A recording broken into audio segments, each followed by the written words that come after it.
Link belts have been all the rage for quite some time now. Some people swear by them. They claim they eliminate tool vibration and they even improve the accuracy and quality of their cuts. So should you replace all the machine belts you have with expensive link belts?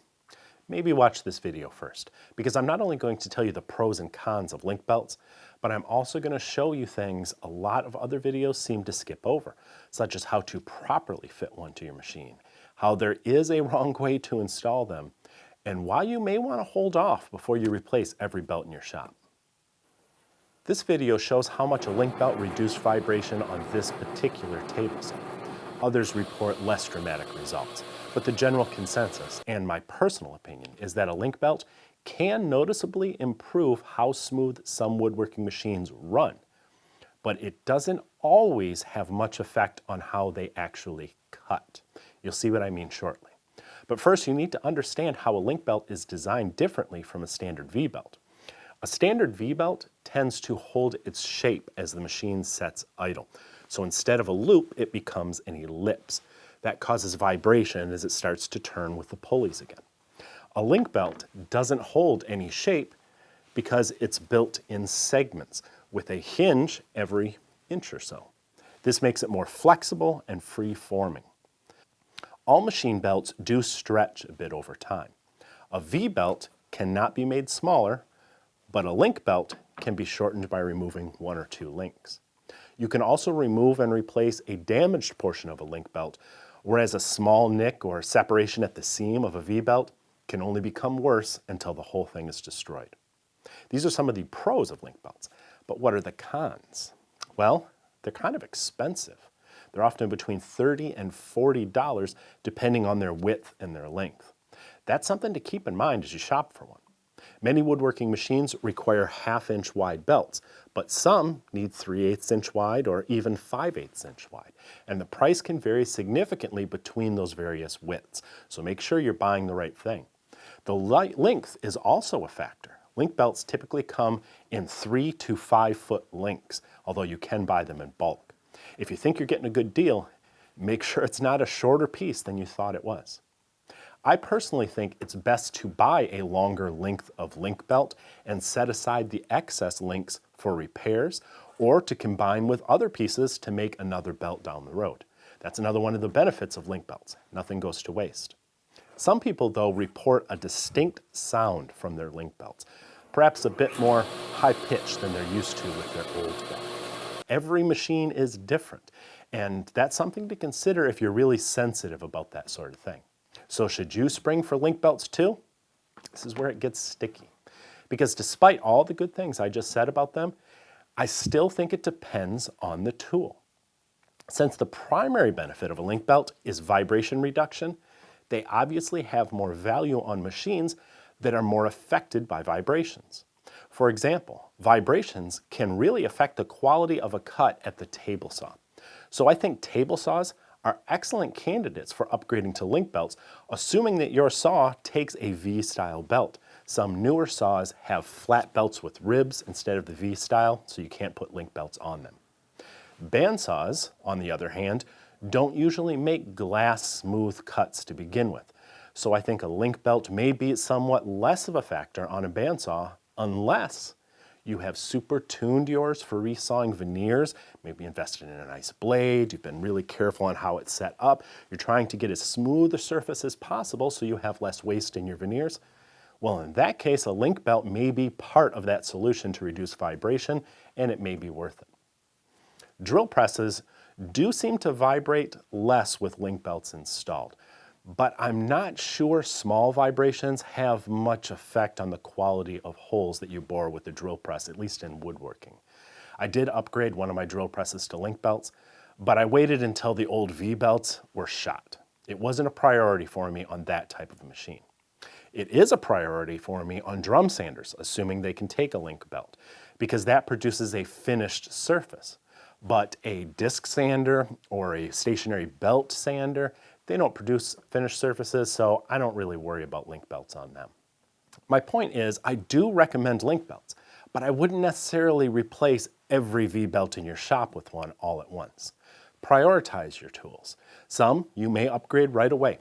Others you may wait until the old belt really needs replacing, and still others you may not bother with at all. Once you decide if a link belt is right for your tool, you need to know the right and the wrong way to install one. This starts with assembling and disassembling the links, which can be a pain in the butt, but there is a little technique that will really help you out. First, turn the belt inside out so the tabs are on the outside of the loop. Taking it apart is easy. Simply kink the belt in one hand, turn one of the tabs, use some pliers if you need to, and the link will almost disconnect itself. Finally, rotate 90 degrees to remove the second tab. Removing links is just as easy, but putting it back together is a bit more difficult, so I recommend a pair of needle nose pliers for that. This time, everything is done in reverse. Insert one tab in the second hole from the end. Make sure you go through both layers, and rotate 90 degrees to lock that tab in place. Now, twist the next tab 90 degrees with the pliers, withdrawing them as you slip the remaining hole over the top. Use the pliers to finish pulling the tab through and lock it in place.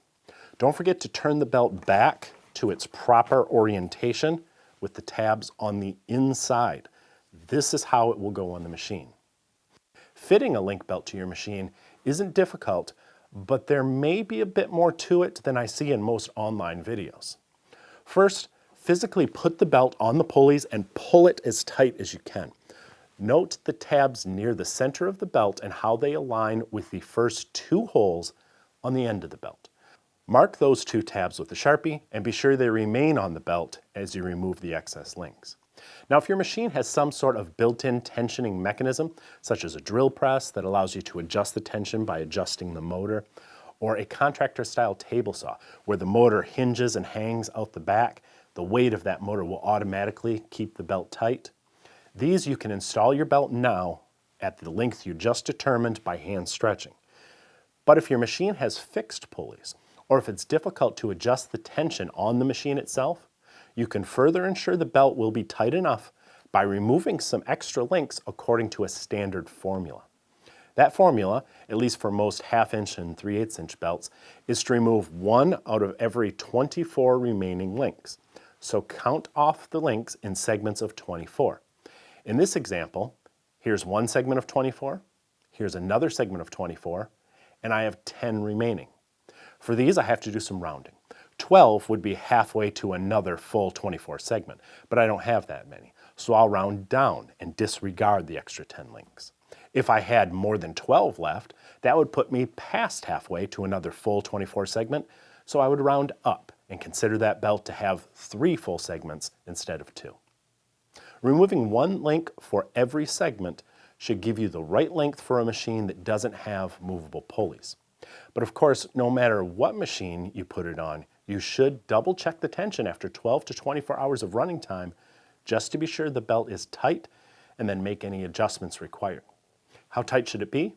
Well, they make gauges for that purpose, but I just want it to feel tight by hand. You may also turn the machine on, if you can do it safely with the belt exposed, and look for any fluttering or vibration in the belt that may indicate it's too loose. Can you over-tighten a belt, perhaps even causing damage to your machine? Theoretically, maybe, but it would be hard to do that with the type of tensioning mechanisms that are common to consumer-level woodworking equipment. And if you have a fixed pulley machine, you would really have a hard time stretching that belt over the pulleys if it was significantly over-tightened. Whenever you install a link belt, you should also note that there is a proper and an improper feed direction. If you put it on backwards, it will vibrate and wear prematurely. If there are no arrows on the belt itself to guide you, just keep in mind that the tabs should be trailing the direction that the belt is rotating. Note here how the direction of the tabs are in comparison to the arrow showing the pulley's rotation. Link belts also typically look like they're riding more on the rim of the pulley than a standard V-belt, but the tabs are actually fitting down inside, so that's normal. It doesn't mean the belt is improperly fit. Because it rides differently though, I don't usually like to fit a link belt by simply comparing it to an older V-belt. Besides, the V-belt might be stretched out anyway. So how long will link belts last? Well, I think it depends on the quality of the materials it's made from, but In a hobby level workshop, you should expect many years of use from any good link belt. And don't forget, you can replace worn links with the excess ones that you removed when you first installed it. I buy mine online. I'll link to the ones I use below this video if you need one. They are about the same as Harbor Freight. These are just red and those are green. And they're roughly the same price. Though you can use a coupon with Harbor Freight if you want to deal with the hassle of going into the store and save a little bit of money that way. Personally, I'd rather just order online right now while I'm thinking about it, and then I'll have it on my step in a day or two and I'll replace it when I feel like it. But I did know I was going to get questions about the Harbor Freight link belts, and I have found those to be perfectly acceptable in the past. So I hope this video helps you decide if you want to upgrade any of your machines. You may want to bookmark this video for the installation instructions for when you do. See you next time. Ridge Carbide is the best kept secret in woodworking. I kid you not, their saw blades are second to none, both in quality and performance, and they're less expensive than the other ultra premium brands. Do yourself a favor, use the link and the discount code below this video. You will never go back to cheap blades again.